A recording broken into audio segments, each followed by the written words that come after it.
An old adage helps me process when I feel hurt by someone. And it goes like this: hurt people hurt people. When my mom was at work, this was in the 60s, my dad would take care of the kids, make us dinner, play games with us like Hi-Ho Cherry-O and Risk, Monopoly, even taught us how to play poker. He was a good, sweet dad, wanted to be with the kids. His first marriage was annulled because after getting married, they realized she didn't want kids and he did. My dad, Stanley, known as Buddy to his family, was the runt, born in 1928, the youngest of 5 kids. 3 older sisters would fight to take turns to push the buggy of the little Chinaman. Born on the South Side, he was born with like slanty eyes and olive skin. His mother, Sophie, was a lovely, sweet favorite of her mother, who owned the 3-flat where she and her 2 daughters lived with their families. In 1933, Sophie fell ill of what was called Quincy strep throat. She died when Buddy was 5 years old. She was a seamstress,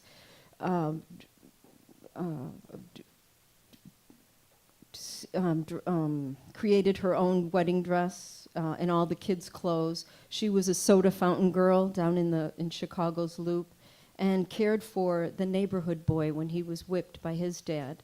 He would sneak out of the house and come to their house, and she would apply salve on his skin. So she passed. There were 5 kids and my grandpa. This would have been tough enough, but 1 year before this death, my great-grandfather and his son passed on the same day, one from a heart attack and the other one from a bank robbery. This is the days of Al Capone and the St. Valentine's Day massacre, and it was the Depression, and it was tough living in the city of Chicago. So my dad's uncle was an armored car driver, and he was shot and killed. So these 3 incomes were taken away from the family, and my grandfather went into a deep depression, and my grandmother took the 5 kids, took 2 of the boys went to an orphanage, the 2 girls went to foster care, and the last one went to Dixon Mental Hospital because she had epilepsy. So Buddy and Bill were at the convent orphanage. Bill at 16, fast forward, Bill at 16 would forge his papers so he could go into the Marines. And at age 42, he died of alcoholism. This was common during the Depression where families were separated. But in this case, this Kazmarek family remained connected by a miracle. My dad's older sister took him out of the orphanage when he was in high school. And he did finish high school, went to work for the airlines, and met my mother. So my dad went into sales. My mom went to work in 1965, received many awards, took us to vacations, California, Hawaii.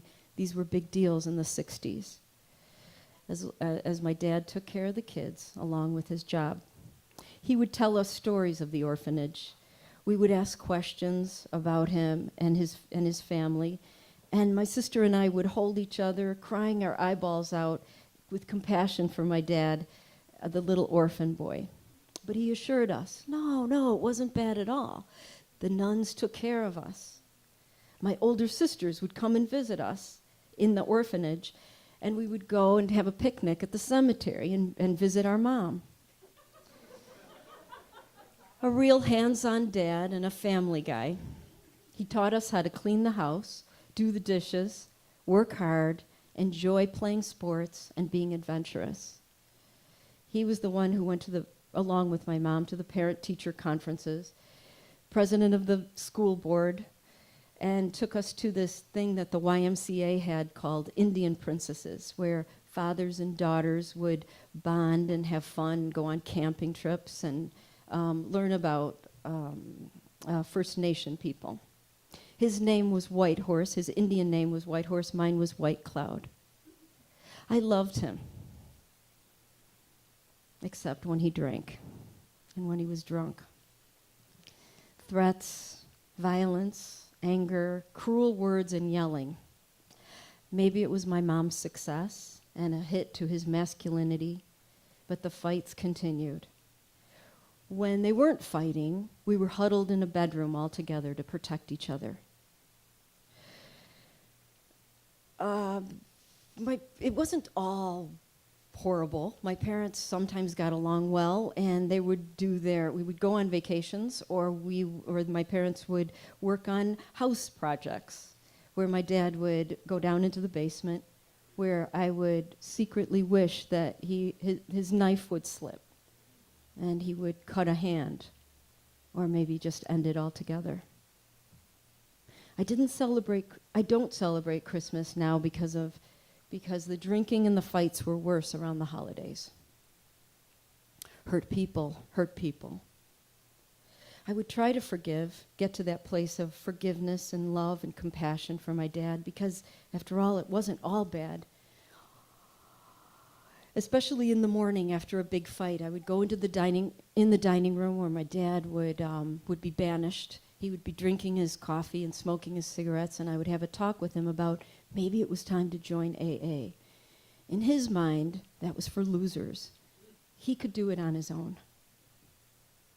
So a few months would go by and it would be okay, but then it would just fall apart again.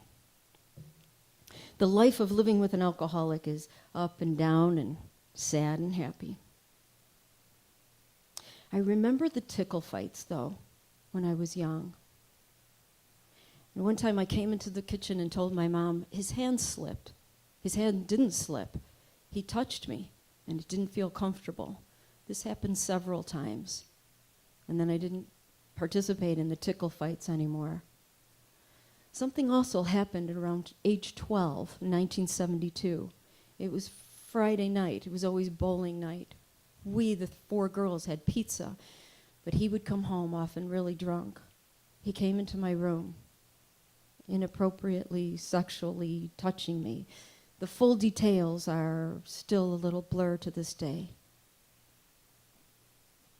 He would comment on my thin frame and undeveloped body. At 10, I started smoking cigarettes.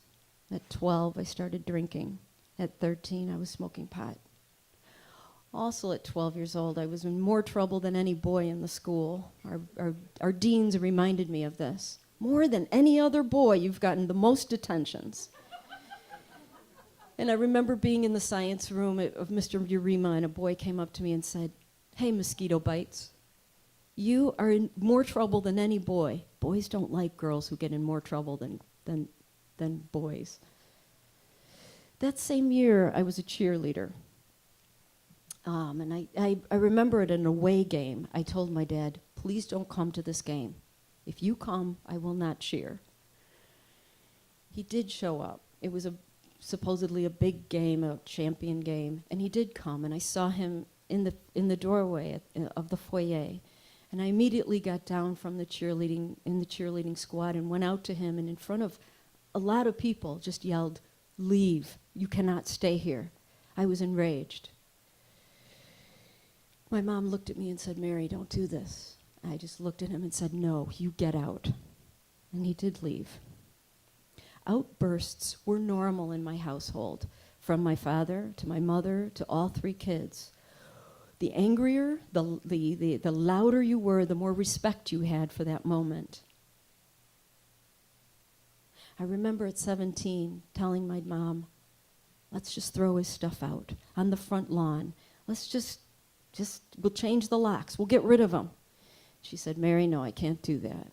I was an only child and I do not want to be alone. Plus, you wouldn't be able to go to the school you go to. We wouldn't be able to live in this house." In high school, I released the drugs. I became the homecoming queen, and I was an honor student. My dad came to my room when I was in a big flux about where to go to college. He said, "Mary, you pick the college, and I will pay." And he did, fully. All those student loans paid 15 years after I graduated. I left home at 23 for California, and I thought to myself, I will live on the streets before I go back home. I continued my outrages and my rage. But on a whole, California worked out for me.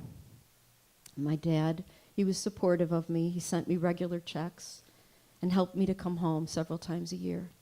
He never made me feel guilty or badly about that. And then at 28, after working myself really hard in the computer industry, I fell into a really bad depression. While I was driving myself to the psychiatric hospital, something came over me and told me, you were sexually abused. I didn't really know fully about that at that point. But it was at those sex abuse meetings and incest survivor meetings that I never felt more at home. I was diligent about my recovery, and I knew not to get married and have children. 10 years later, after working on my recovery, my dad was diagnosed with 4th stage lung cancer. I went home to be with him. I helped him through the chemo, the radiation, the surgery. And a good thing for all that forgiveness work, I had a lot of support. 5 years after that, I came home again to help him, to help my mother, help my dad. She said, I just can't do it anymore. One month passed. 1 month passed after I came home, and he dropped his body. But before he did, we had music, we had food. I read the AA Big Book. We listened to each other's stories. We just experienced quiet together. My dad was known. I just want to thank it was because of my 12-step sponsor who had similar issues in her family, and she was not afraid of me or repulsed by my story. Love is complicated, you know. This being human is not all black and white or good or bad. It's a mix. My history has helped me to later work in inner city schools as a teacher and to work in prisons and juvenile hall. That month before he passed, I nursed him like a little boy from the orphanage. My father, who didn't run away and did his best to love and provide. He was known, and he has passed along to me, big bear hugs, listening intently, and caring for other people. Those moments at the end were heartfelt and sacred. You can go home again, it whispered. What a gift recovery has been for me. What a present I unwrapped when the truth was revealed. I was healing, I am healing, and I am whole. On his deathbed, my dad looked at me and said, Mary, you are so beautiful. It was an angel to angel moment. It was a holy moment. I remember it still so well, 15 years later. My dad taught me in childhood 2 things. 1, no one person is all good or bad. And 2, hurt people hurt people. And in adulthood, he helped me learn hurt people can learn to love again. What a miracle.